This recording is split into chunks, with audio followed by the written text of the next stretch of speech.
Okay, good afternoon, everyone. Thank you for taking some time out of your day to attend our mid-year market update. That was a little musical selection from Vivaldi, the Four Seasons, spring and summer. And we certainly want to talk about what's been happening this past spring and summer. A lot's been going on, and so we're going to give you a number of different points to consider as we plan out the rest of the year. I'm Matt Venker. I'm a portfolio manager with our FNBO investment team in Colorado. And with me on the phone, I have Kurt Spieler, who's our Chief Investment Officer. He's responsible for our investment activity across our footprint, our 7-state footprint. And we're going to catch you up on a few different things that we're looking at. We have a number of different topics to cover, including the coronavirus, which obviously is on top of all of our minds these days. We'll also talk about how the market is reacting, what's happening in the economy, and how we're investing for clients as a result of that. Now, there's going to be a number of slides we go through, and don't worry about having to print these or save these. We're going to have these posted after the call for you to access if you like. We'll have a recording of the call as well. So if we cover a whole lot of data and you need to go back and listen again, you'll be able to do so and see all the slides. And there is also, we want to make this an interactive session. Unfortunately, with all the people we have on the line, we can't do audio questions, but you should be able to ask questions through the Q&A function in WebEx. If you're on your computer and you scroll up to the top of the page or move your mouse up to the top of the page, you should be able to bring up a toolbar that has a Q&A tool on it. Click on that, and you'll be able to send a question to the panelists privately. So nobody else will see it, just Kurt and I will see those questions. If you're on mobile or a tablet, you'll probably see a little circle with 3 dots in it. Click on that, and then click on the Q&A box, and you can do the same thing. Send a question privately to us, and we'll be happy to address those questions throughout the call or afterwards. So please feel free. I'm sure there's a lot of questions that you're seeing these days or you have these days, so please feel free to send questions in. We're going to talk for a little bit, but we have plenty of time to answer questions for you. So let me get started. Before Kurt talks about the investment aspect of this, let me just briefly highlight what's going on with the coronavirus. It's obviously on the top of everybody's mind, and as we've heard in the news over and over, the cases are going up dramatically. The chart here on the page, on the screen now, the blue line and the blue bars are showing the active cases of COVID-19. Clearly have increased dramatically over the last 6 weeks. But on the positive side, we're starting to see a leveling out of these numbers of cases. They're starting to get better, and actually in some of the hot spots we've seen recently are starting to decline a little bit. Hopefully that trend continues and will continue to move forward. Obviously the big concern is the fatality rate, and that's the orange line and the orange bars towards the bottom of the page. They had been substantially lower than the overall caseload, but they're trending up slightly, and so we want to keep an eye on that because that will drive a lot of the decisions that states and governments make about how to protect from the coronavirus. But again, these numbers are also starting to level off as well, so hopefully that's a positive trend as we move to the future. Of course, overriding all of this is the impact that coronavirus has on the population, things that we watch for our clients.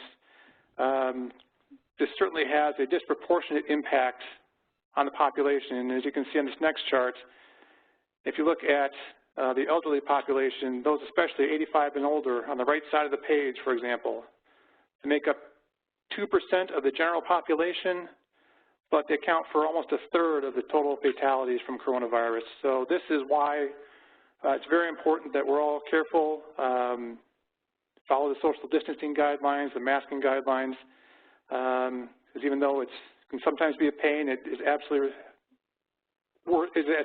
useful to help our retirees, and our seasoned citizens.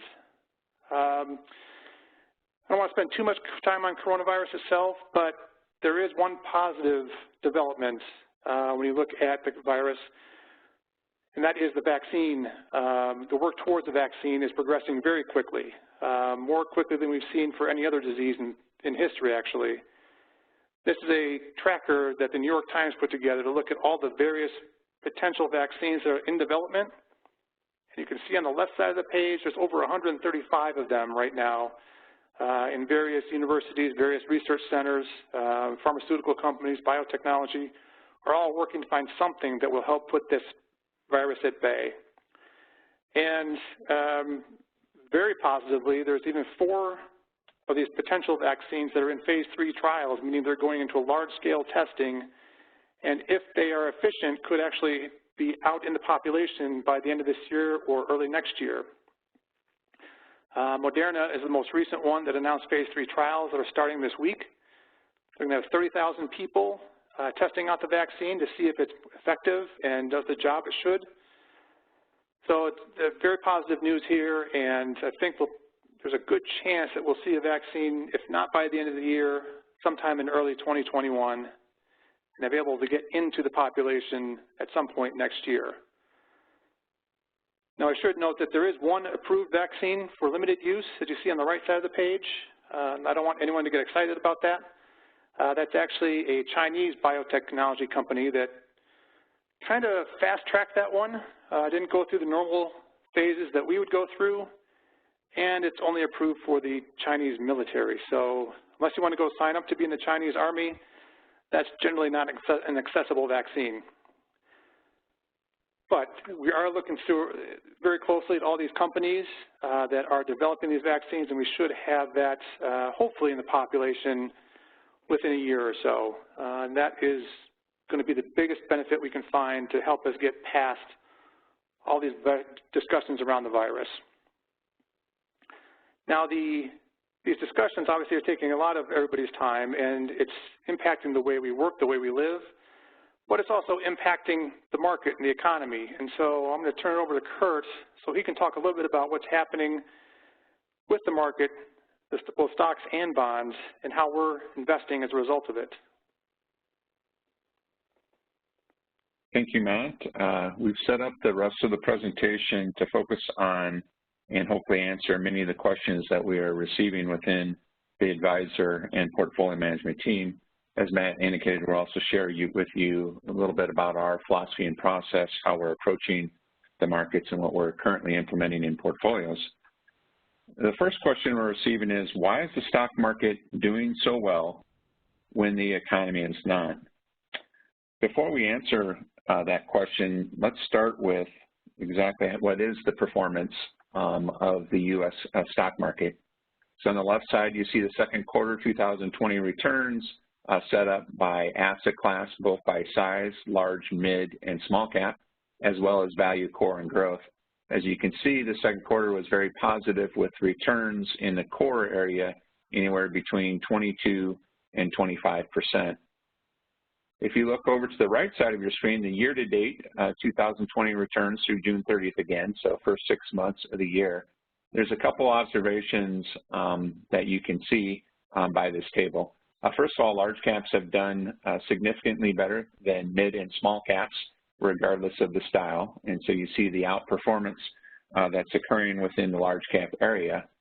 And secondly, you see how much better growth has done versus value, and growth would be your technology, healthcare, those type of industries, whereas your value would be your classical financials, industrials, energy, and that sort of thing. And you see almost 26% outperformance of growth versus value. Now, this is not just a phenomenon for 2020. It's actually, we've seen it ever since the beginning of 2008. So kind of a consistent outperformance, of growth beating value. If we had shown you a longer chart, you would see that the prior 7 years before 2008, the opposite occurred. So you certainly see the markets oscillate between what's doing better, whether it's value and growth, and here recently, it's been the growth side of the marketplace.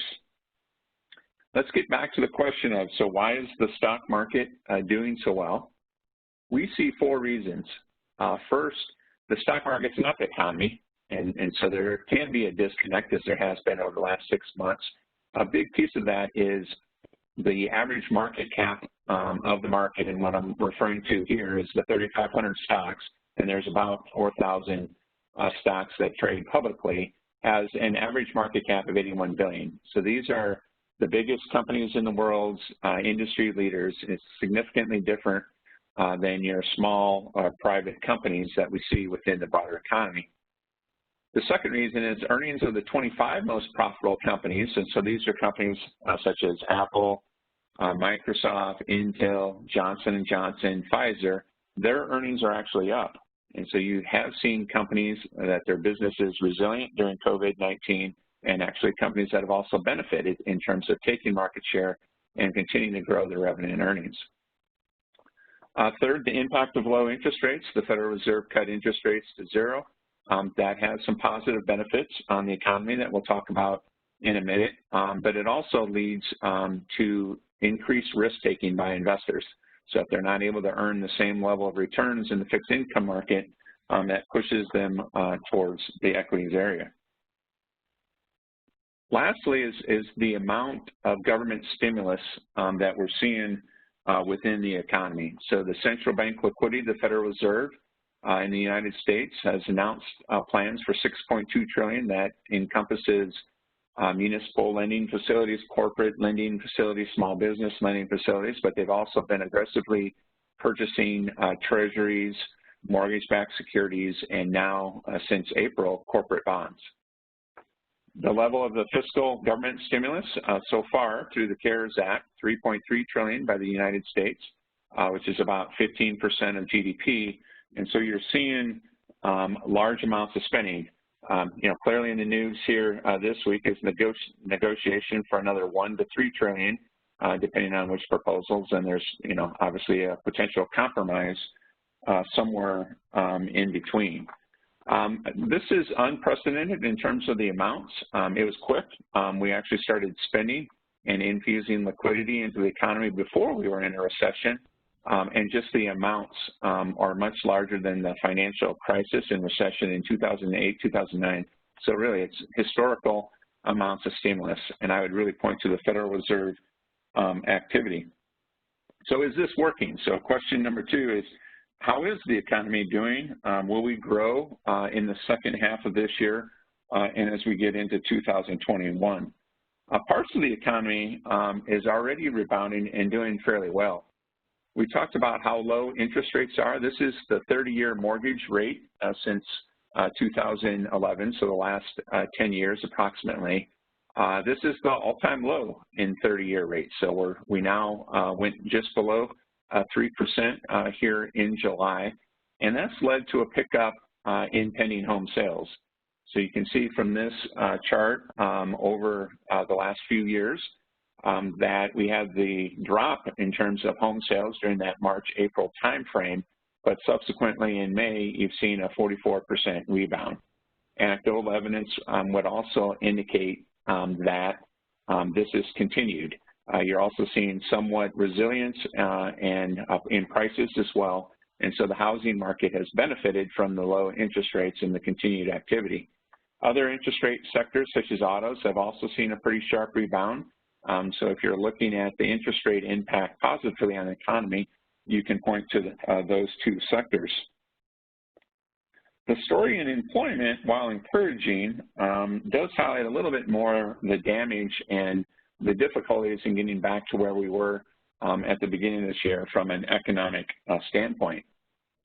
This first chart shows the unemployment rate's been in the news a lot. It peaked out just below 15% here in April, and through June has dropped to 11.1%, but it remains significantly above the lows that we were seeing in February, which is 3.5%.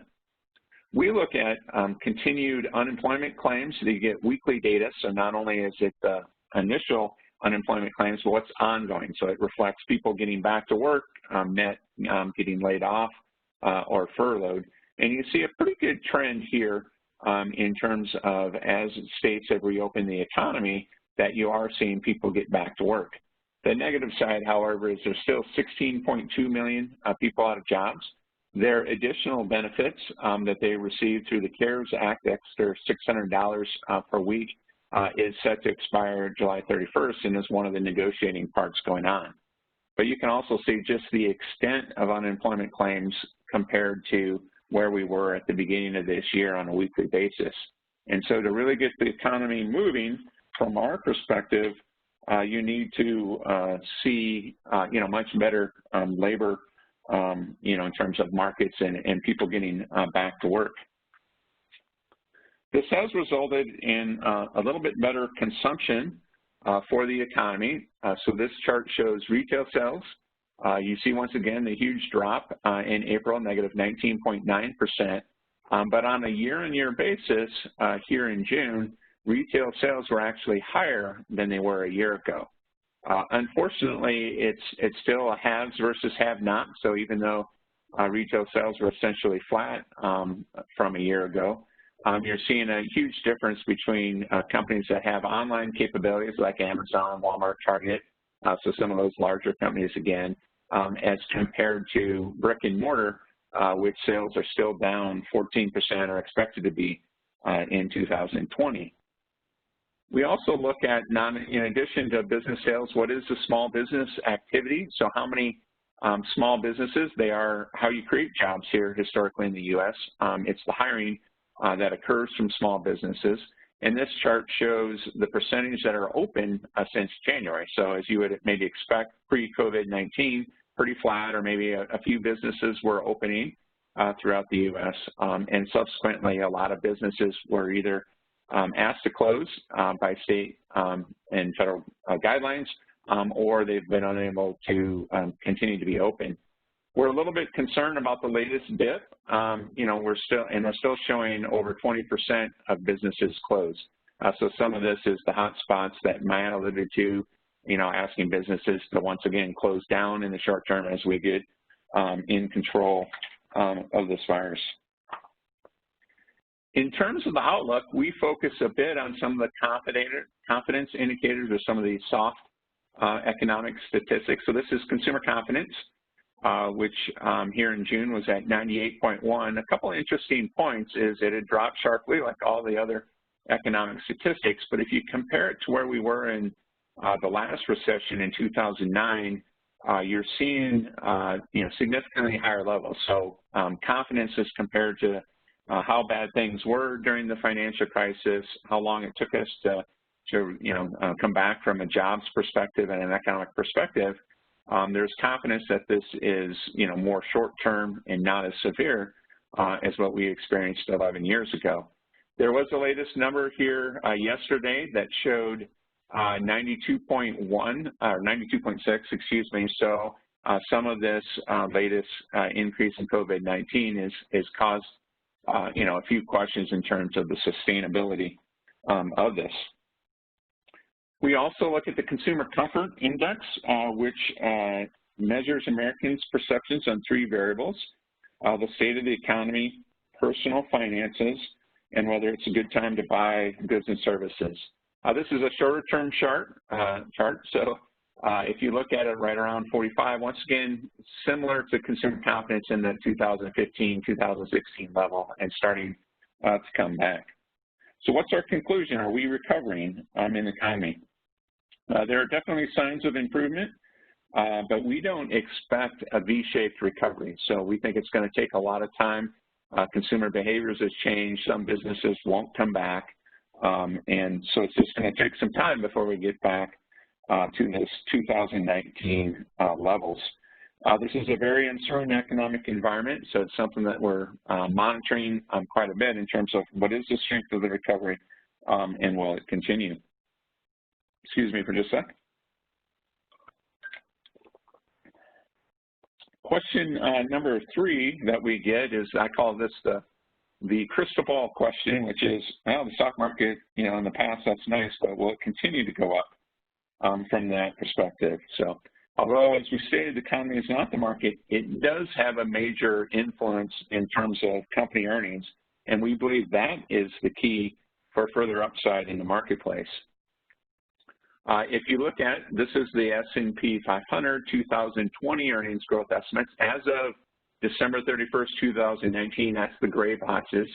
The market was expected to grow earnings this year at 10%, with every sector in the economy looking for growth somewhere between 5 and 20%. As of 4 weeks ago, the market is now expecting a 22% decline in the S&P 500. In some areas, still doing fairly well. Utilities and technology are showing plus 1%, but you have other areas such as energy, consumer discretionary industrials that have seen their businesses negatively impacted and are now expecting significantly lower earnings. There's a lot of talk in the marketplace, so 2020, write it off, unique circumstances, government shutting down the economy. So the key to a lot of investors is what happens in the future. So this chart shows the earnings estimates, the earnings recessions that we've seen, sometimes during an actual economic recession, sometimes it's just a pullback in terms of the earnings growth that we've seen in the marketplace. This shows the negative 22% that we talked about. That's the first blue line there in 2020 earnings. And right now, consensus forecast is for a strong recovery of earnings of 28%, and then another recovery in 2022. Based on our economic outlook and not expecting a V-shaped recovery, we're a little skeptical in terms of the magnitude, but we believe the direction is correct, that we will see a better earnings environment as the economy grows over the next 2 years. The reason why we focus so much on company fundamentals is because of the close correlation between expected earnings and the price outlook. So with this chart, and this is the S&P 1500, so a broader marketplace than the 500, green is the forward earnings per share, or next 12 months earnings. You can see, and then the S&P 1500 price is the black line. And if you brought this chart back more than the 5 years we're showing, what you would see is a pretty close correlation. Sometimes the market's a little ahead, sometimes it's behind earnings, but it tracks pretty closely what are the expectations for company fundamentals. Here recently, the stock market's rebounded some 22%, like I mentioned, but yet earnings, the green line, you're just seeing a small tick up. And so this is a risk of the marketplace that stocks have outperformed the company earnings picture so far. You can correct this a couple of ways. One is, the stock market does correct and start to come back down, or you can grow into these prices that we're seeing. And so this is something that we're continuing to monitor quite closely. The other area that we analyze in looking at the market upside is the stock market valuation. So once again, I would caution you, we're showing some pretty high elevated valuations, or PE premiums, anywhere from 25 to 63%. This is off of suppressed or depressed earnings. So you're on a normalized earnings basis, you wouldn't have the multiples that we're seeing on a price to earnings ratio. But once again, it is a concern because the market has done better than earnings from that standpoint, and so that's left us with a higher valuation. So our answer to the question on the crystal ball question is, over the long term, we do expect the stock market to trend higher. Economic recovery, earnings will recover. The vaccine information that Matt alluded to, or the potentials here in the next 6 to 9 months, all are positives for future upside. The short term, however, just because of the difference in price and earnings, the higher valuations, we could see a short-term consolidation, perhaps a mini correction, because the market does appear to be a little bit ahead of itself. We don't see a significant decline because of the amount of stimulus that the Federal Reserve and federal government is putting into the economy. Turning to fixed income, we get questions, are there opportunities in fixed income? How are you positioned there? What about municipal bonds? Am I safe with that part of the investment? To start with, let's take a look at how low interest rates are. So this is high quality U.S. Treasuries is in red, U.S. municipal bonds, AAA, so the highest credit quality is in blue. and then U.S. corporate bonds, AA, again, are in green. So you can see the yield curve from 3 months to 10 years. For treasuries and municipal bonds, yields are, well less than 1%, even out to 10 years. And so you see corporate bonds in terms of providing greater than a 1% return starting about the 7-year mark. Our fixed income team is finding some opportunities here. If you look at credit spreads, and just to explain that is the difference in corporate bond yields minus the treasury yields of a comparable maturity. So it's in essence the additional return you get for taking some credit risk. This is a broad base, so the chart on your left is a higher quality, so only looking at AA and AAA type bonds. So this would include bonds of single A, triple B, so that's the differences. As of June 30th, the spread was 1.91%, which is just above the 20-year average.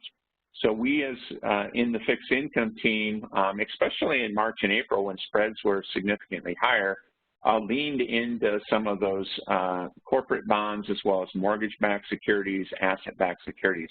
So we did take advantage of the volatility and spread widening that occurred in that February, March, April timeframe and put some money to work. And we still believe that a higher allocation to corporate bonds makes sense.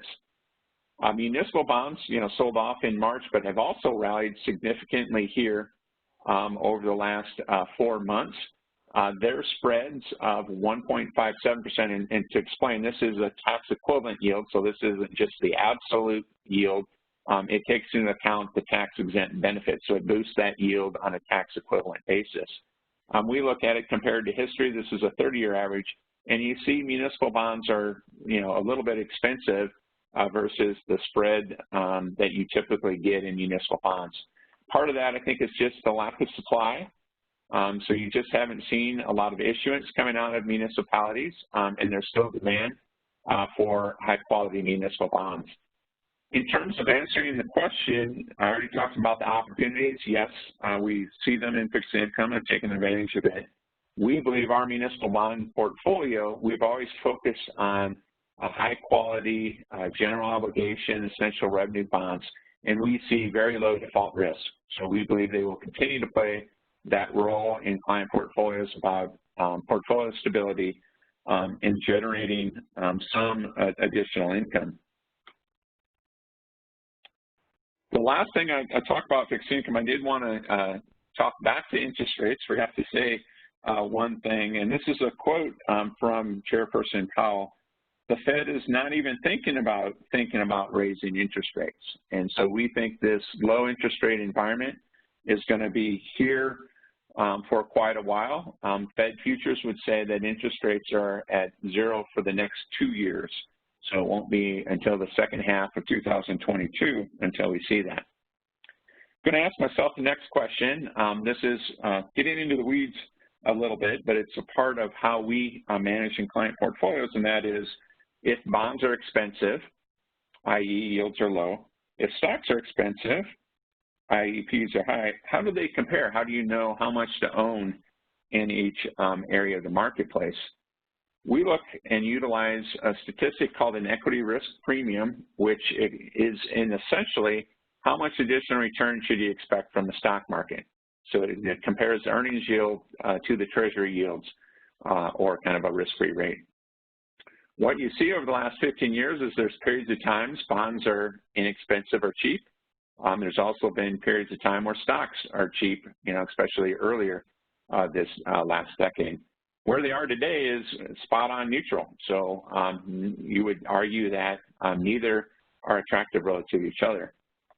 I would say one thing in regards to this chart, however, is that in the stock market, you get the potential to grow into those. And if the prices don't move and you get an earnings recovery, then stocks will once again look inexpensive relative to the low yields in the bond market. The next question, what are you doing in portfolios? I have a client that doesn't want to talk to me, which, I can't imagine why not. His always question is how are you making me money? Go do it, essentially. I would say how we within First National have been doing it is staying disciplined, so investing for the long term, but also being opportunistic and taking advantage of the volatility. I'm going to use the example of the moderate portfolio. Once again, one size or one asset allocation doesn't fit all. So we invest for clients that are almost entirely fixed income as well as completely equities and somewhere in between. This just allows us to show an example of what we're doing within each of the major asset classes. Within this portfolio, the equity range is 40 to 70% with a midpoint of 50, fixed income midpoint of 35, alternatives 10, and cash 5. So those are kind of our starting points in terms of where we can be. This chart shows you the history where we were in 2019, March, as well as June. I'm not going to go through all the trading activity during the year. We have trimmed equities. We've added to fixed income. We've added to alternatives. The one point maybe to make here is one of the biggest additions to the portfolio is a hedged equity fund in the alternatives category. We had a 5% weighting here in December. We purchased more in March as well as June and brought that weighting up closer to 8%. We believe it provides great diversification, so it does have participation in the market, but using options and futures, it reduces the downside, and specifically, if the stock market were to correct between 5 and 20%, it provides great downside protection in that sort of an environment. The fund's done extremely well so far this year. It's shown positive returns, through June, and has been a great addition. In terms of what we're doing lately, as of June, the equity allocation was 56%. With July's positive returns, it had started to bounce up towards that 57% level, and we thought that was a little bit higher than what we wanted for clients with this investor objective. So our recent trading activity here in July is trimming back about a couple percent to the 55% target, and specifically we made some changes within equities. So we already talked about the significant 26% performance of large cap growth, mid cap growth, and we wanted to take those exposures down in terms of the allocation. Our international small cap manager is doing extremely well and also has a growth bias. In terms of our buys, we are adding to fixed income, specifically opportunistic credit. We have a very short fund that focuses on a variety of different credit instruments and has a yield about 2.5%. So that we felt was additive to our portfolio. We also did some rebalancing within small cap and mid cap. And so, just looking at it as we think when the economy recovers, perhaps we have to wait for interest rates to ebb a little bit higher. We think that growth value shift will occur. So this is more bringing those exposures back to target. Saved probably the most frequent question over the last few weeks, the best for the last here. How about elections? Should I go to all cash? Won't that change everything within the marketplace? Our first point is over the last 120 years, there's been almost no correlation between politics and the stock market. So what we wrote about in the 2020 outlook is policy matters, not elections. And so the reality is there's very few legislative accomplishments, even when one party has control of the presidency and Congress, whether it's the Democrats or Republicans. They just are not able to get much done. So gridlock occurs even when you have control over both the presidency and Congress. This is a top 10 list from a strategist that we followed for years that we like. It fits quite well with our overall investment philosophy. Number one is the point I just made, markets that perform well under both parties. Two, investors are better off staying invested. We've talked about in the past, we're not market timers. You have to, sell and get that decision right in terms of the market going down and then know when to get back in. And history would say having the appropriate long-term asset allocation and staying invested is the best place to do. What does show much more of a correlation in market performance is number 7, monetary policy matters more, so don't fight the Fed. The Federal Reserve does have an impact, as well as the company fundamentals and that correlation between expected profits and price. Lastly is kind of a point that we want to make. It's okay, number 8, if you don't like the president, the market doesn't care. And so your political beliefs doesn't have an impact in terms of what the market is doing. There is some polling, and I do want to caution you that the Democrats could sweep, and that's where some of our clients that are more conservative have been concerned about, but I would articulate that predictions tend to be wrong, and even if that does occur, should this a Democratic sweep scare investors? And so about a quarter of the time over the last 70 years, we've seen that scenario with Democratic control. The average stock market return is 13%, and the percentage of positive years is 83%. And I'm not meaning to put in a bias.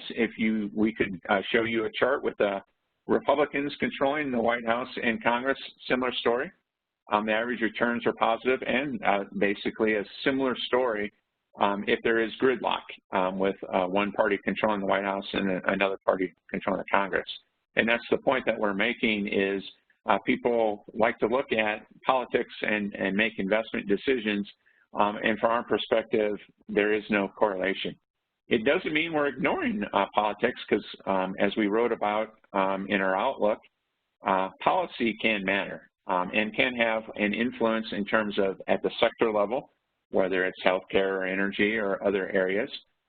You also can see it at the company level, and so our individual fixed income and stock teams may make decisions because if a policy change impacts company fundamentals, then to us it fundamentally impacts the price. Wanting to remind people the Q&A function. I'm going to wrap this up with just a couple of reasons for optimism as well as concerns we're watching. So just starting with the risks or concerns. What is the consumer behavior? It has changed. Some of the things we won't go back to. The short term, the resurgence in the virus, hopefully it's starting to peak out and will come back down with increased emphasis on the measures. We're concerned about the valuations, the government deficit levels are at record levels in terms of the increase in debt.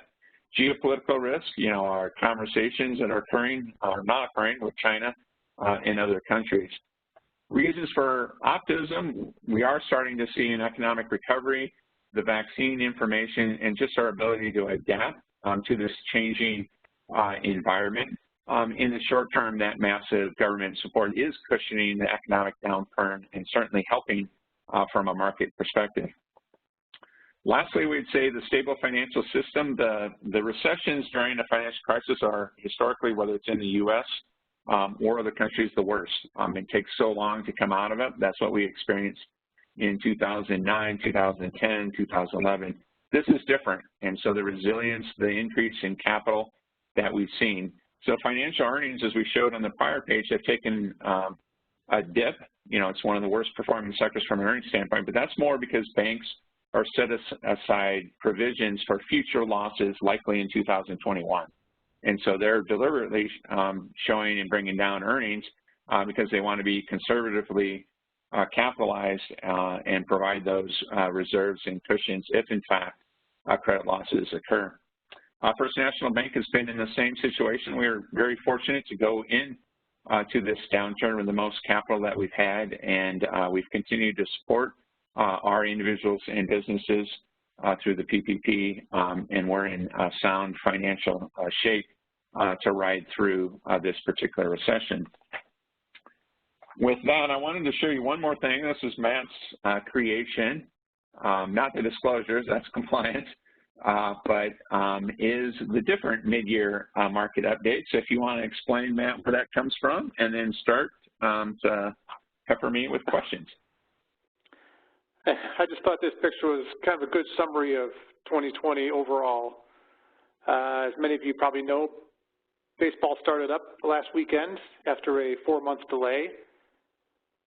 Unfortunately, because of the virus, most of these stands are filled with cardboard cutouts.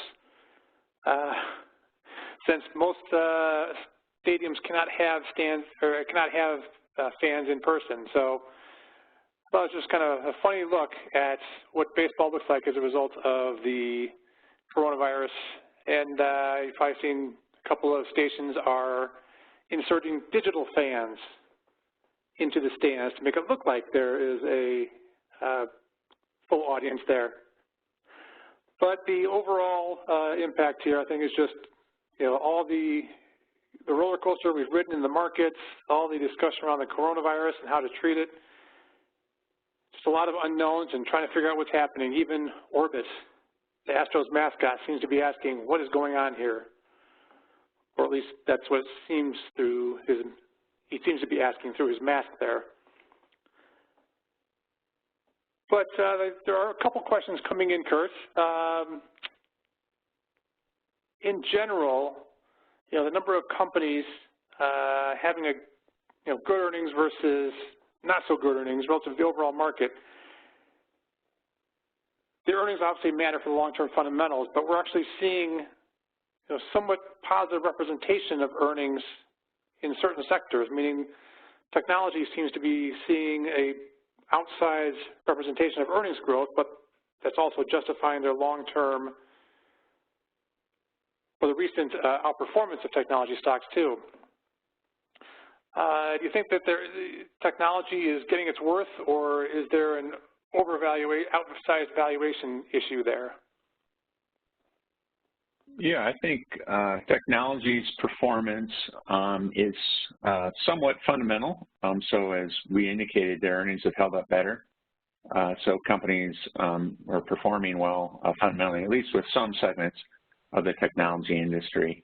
If you look at a sector valuation chart, though, the extent of the outperformance, so technology is not the most expensive sector on current earnings, but it is above average. So it is above history from that standpoint. So I would say part of it is fundamentally based, and part of it is just the sentiment around technology. People know that their earnings have been resilient, but also they have strong balance sheets. So a lot of technology companies have the benefit of being in a net cash position. So they're not leveraged, you're not concerned about bankruptcy risk as you are in other areas.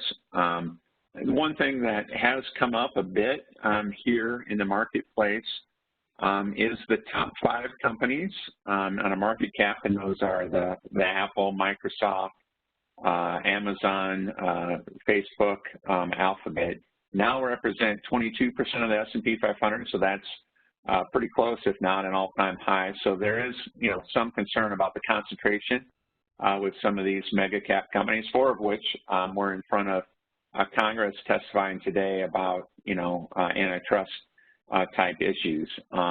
If you look at it, though, they also represent 16% of the earnings of the S&P 500. So that's what I mean by a little bit high, but some of it in terms of having $1 trillion market cap is justified by just, how much Apple, for example, is making, or Microsoft is making in earnings standpoint.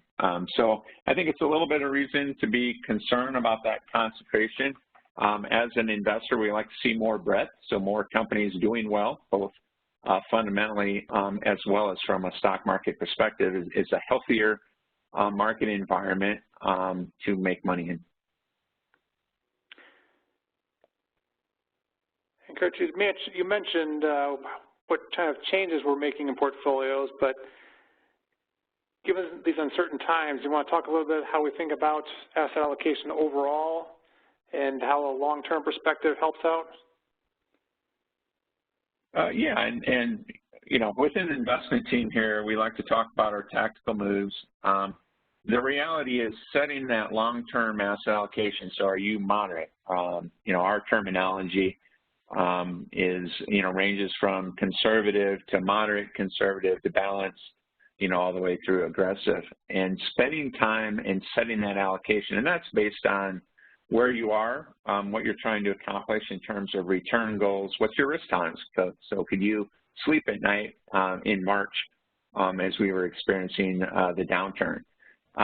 So I think that all plays into it. There's no right answer from an asset allocation perspective, but if you want to spend a lot of time doing it, perhaps work with us in a financial plan that can help you. It goes through scenario analysis on how much you can take in distributions, what should be your asset allocation, and then factors in that personal risk tolerance that you may have. And so I can't articulate enough. Part of this, what we're trying to encourage is it's a great time to meet, maybe it's virtually still in some markets, with your advisor and planner.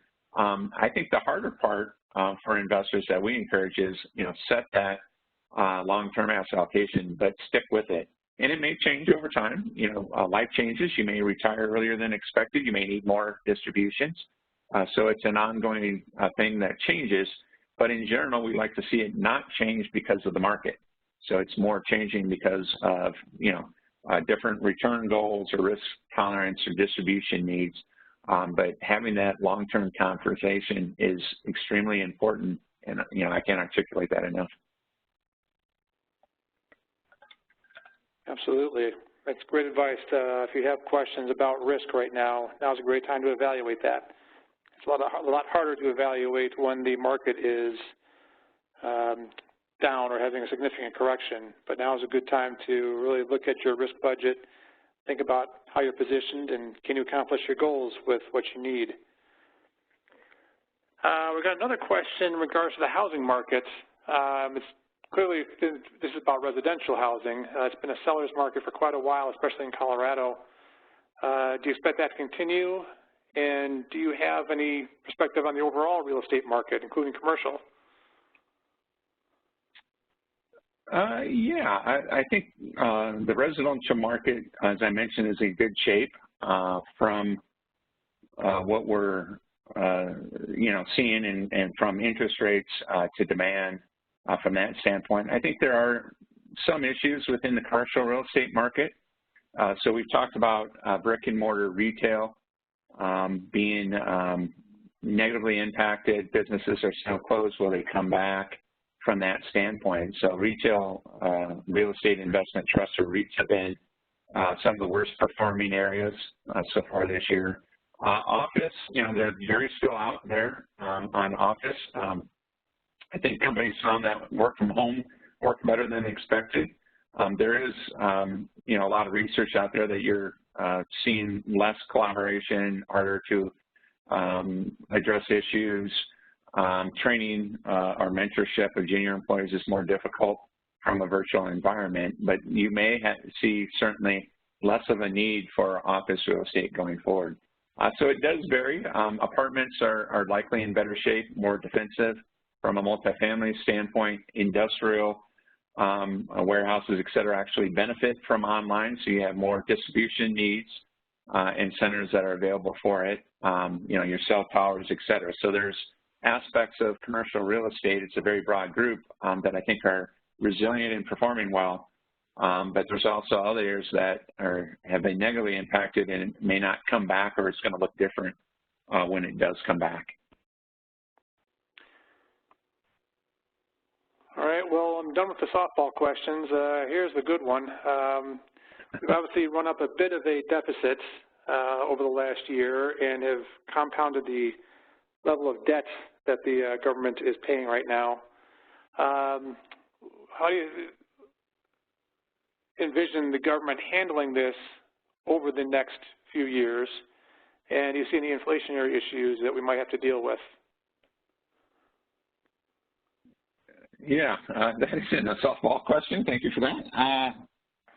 Right now I think it does make sense to run a deficit. So it is cushioning the downturn, putting additional money into people that have lost their jobs, I think does help cushion, not only financially, but also from an emotional standpoint. So this is the time frame to be running a deficit as we work through the global pandemic. You are seeing such an escalation in debt. Some of those programs roll off. We have the July 31st cliff, although it's likely to be extended, but at some point they will roll off. So you'll see a little bit less deficit spending, but it's still supposed to be at high levels. If you look at it in terms of what does that mean for us, I would say inflation is not a problem for a couple of years. So there's so much slack in the economy, both labor and employment, as well as industrial utilization, that you can grow for a while before that becomes an issue. So just because money is cheap or, I guess free to a certain extent, doesn't mean you're going to result in inflation. There is that risk that could come back in that intermediate term. So if we continue to spend, yet the economy comes roaring back from that standpoint, that could be a recipe for an inflationary problem. So it's something that we always monitor. Don't see it as an immediate problem, but could see it as we get out a couple of years. The impact on the debt, long term, when you looked at leveraged countries, what it means is, and this I'm talking about out 10, 15, 20 years, is lower growth, because more of the spending is used to repay interest from that standpoint. So it's not constructive and result in economic growth. And that's what you've seen from Japan and some of the European countries that have much higher levels of debt than the U.S. So it is a long-term concern. At some point, we need to have the political wherewithal to address it because it is currently at unsustainable levels in terms of the deficit and the increase in debt. So it's something to watch. I always talked about debt doesn't become a problem in the U.S. for 20 to 30 years now. With how much debt we're putting on and expect to put on over the next year, it's going to become an issue, quicker than that 20 to 30-year time frame. And if you look into your crystal ball, what's a reasonable expectation for stock returns over the next few years? I do like it in a few years. So, we put in our own capital market assumptions when we do financial planning.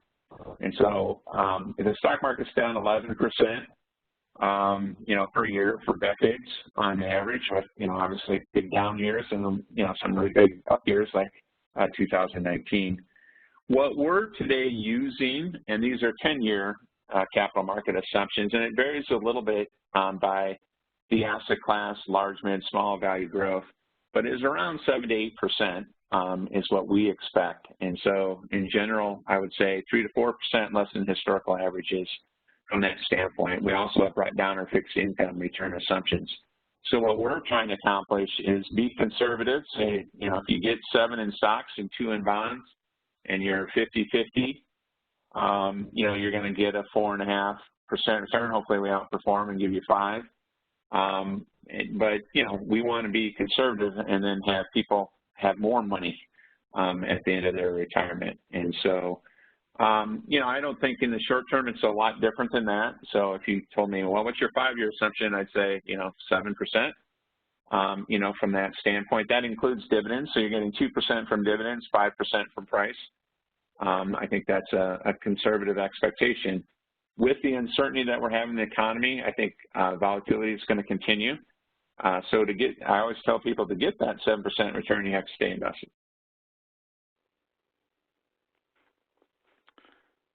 Exactly, and that 7% return is obviously not going to be an even 7% every year. It's going to be some good years like last year when the market was up 30%. There'll be some years like this year where the market's flat, and it might have some negative years in there. The long-term perspective is very important there. Well, I think we've gotten through all the questions today. Do you have any closing comments, Kurtz? I just thank you for joining the call today, your interest and participation. We have, our advisors and portfolio management team, ready, able, and willing to talk to you on a one-on-one basis about your situation. So I encourage that. This is a way for us to just give you our broad economic and market thoughts. But investing is a personalized thing. And so, I encourage you to be in communication and be comfortable ultimately with your asset allocation and long-term investment plan. So thank you again for your time today. Appreciate it.